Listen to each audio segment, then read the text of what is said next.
Hi everyone, welcome to my channel Ashwini హరివిల్లు. ఈరోజు నేను breakfast prepare చేస్తున్నానండి. టమాటా బాత్ చేస్తున్నాను. అది ఎలా చేసుకోవాలో ఇప్పుడు నేను మీకు చూపిస్తాను.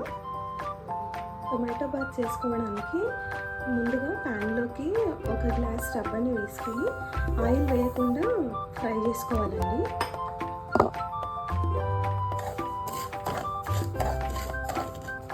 ఇలా మంచిగా కలుపుకుంటూ ఫ్రై చేసుకోవాలి. మాడకుండా చూసుకోవాలండి. రవ్వ తొందరగా మాడిపోతుంది, మాడకుండా చూసుకోవాలి.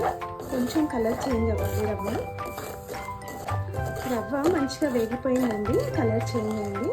ఇప్పుడు దీన్ని ఒక ప్లేట్లోకి వేసేసుకోవాలి. ఇప్పుడు ఇదే ప్యాన్లోకి 2 టీ స్పూన్ల నెయ్యి వేసుకోవాలి.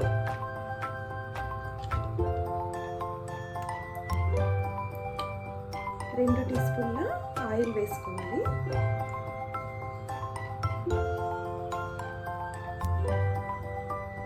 ఆయిల్ హీట్ అయిపోయిందండి. ఇప్పుడు అందులోకి ఒక పావు టీ స్పూన్ ఆవాలు వేసుకోవాలి.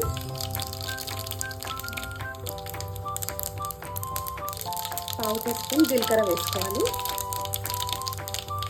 ఒక 4 పచ్చిమిర్చిని ఇలా కట్ చేసి వేసుకోవాలండి. కొద్దిగా కరివేపాకు వేసుకోవాలి.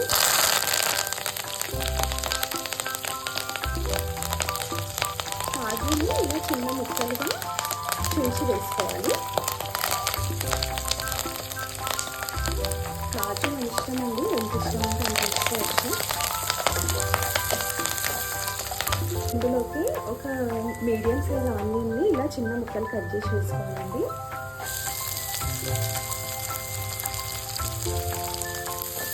ఆనియన్ని మంచిగా ఫ్రై చేసుకోవాలి ఆయిల్లో.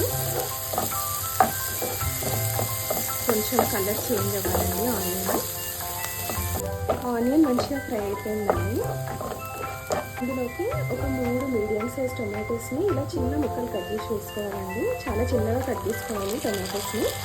టొమాటోస్ కూడా బాగా మంచిగా పండిన టొమాటోస్ వేసుకుంటే టేస్ట్ బాగుంటుందండి. రసం కొంచెం ఎక్కువ వస్తుంది.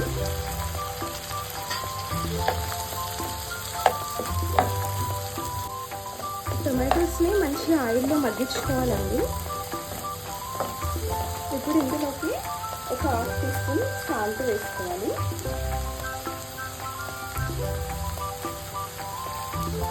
ఒకసారి మంచిగా కలిపేసుకోవాలి.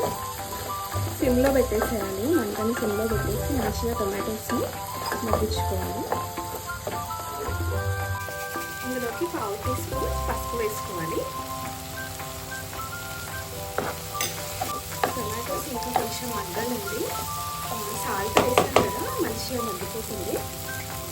మూత పెట్టేసుకొని మగ్గించుకోవాలండి. ఒకసారి చూద్దామండి.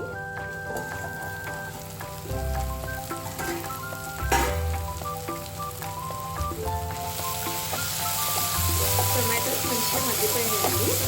ఇప్పుడు ఇందులోకి మనం ఏ గ్లాస్తో అయితే ఉప్మా తీసుకున్నామో అదే గ్లాస్తో 5 గ్లాసుల వాటర్ వేసుకోవాలి.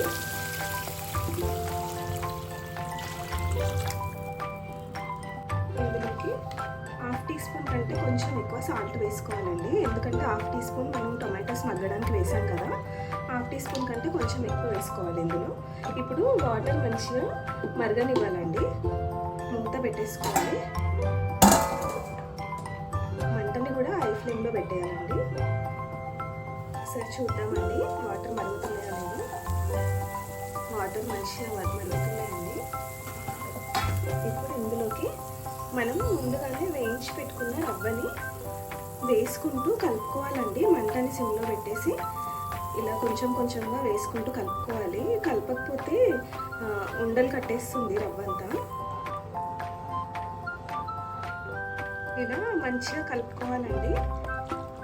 మంటని సిమ్లోనే పెట్టేయాలి. ఒక 5 మినిట్స్ ఉడికించుకోవాలండి. టమాటో బాత్ రెడీ అయిపోయిందండి. ఇది వెంటనే తినేసేయాలండి, లేదంటే చల్లారుతున్న కొద్దీ చాలా గట్టిగా అయిపోతుంది. వేడివేడిగా టమాటో బాత్ రెడీ అయిపోయిందండి. ఈ టమాటో బాత్ని పల్లి చట్నీతో, అల్లం చట్నీతో తింటే బాగుంటుందండి. ఇంకా దీనిపైన పుట్నాల కారం పొడి కూడా వేసుకుంటే చాలా చాలా బాగుంటుంది. ఇప్పుడు ఇందులోకి ఒక టీ స్పూన్ గీని కూడా యాడ్ చేసుకోవాలి. ఇంకా టేస్ట్ చాలా బాగుంటుంది. మీరందరూ కూడా ట్రై చేయండి. ట్రై చేసి ఎలా ఉందో కామెంట్లో చెప్పండి. ప్లీజ్ సబ్స్క్రైబ్ చేయండి, లైక్ చేయండి, షేర్ చేయండి. Thank you.